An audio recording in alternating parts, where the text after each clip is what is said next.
world champion. Just give us your immediate reaction when you hear that. It's crazy, it hasn't really sunk in yet. It's all sort of, I'm just taking it in my stride at the minute, but I'm sure when I get 5 minutes to myself and get to reflect on it, I'll probably get quite emotional and I just can't believe it, to be honest. I can't really put into words how it feels right now, that all the hard work over the last, it's more than over the last year, but this last year in particular and all the ups and downs, it's just, I've managed to hold it together and it's paid off. I went out really hard and I think everyone was the same, I couldn't get my helmet off, couldn't feel my hands, it was so cold and I felt like you're running on stumps for 2 laps of that run, you couldn't feel your feet, but the crowd was absolutely amazing out there.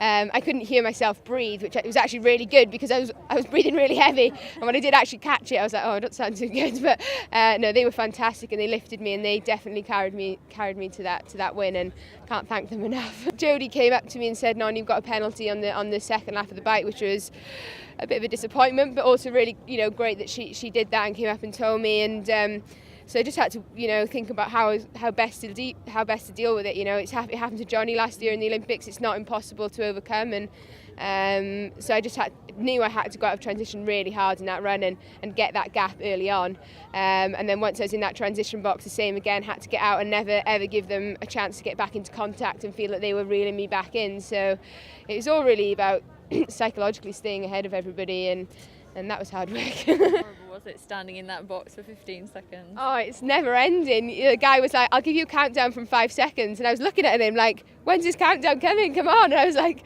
"Come on!" But it did come, and when it did, I was out of there as fast as I could. We heard early on that Anne was pretty much quite far down on the bike, but never discount Anne, so we had to keep working hard, keep the bike moving, and unfortunately heard someone go down in the bike pack and it filtered through that it was Gwen, and that's a real shame.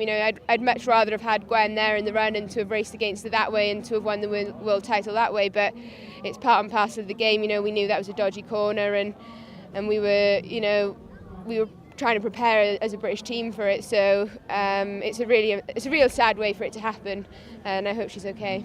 It's amazing to stand on the podium with a fellow Brit and to stand on the podium with Jodie was just fantastic. It's really put the icing on the cake, and couldn't think of a better way to end it really. And now hopefully the boys will do the same tomorrow, and it'll be a perfect weekend for British Triathlon.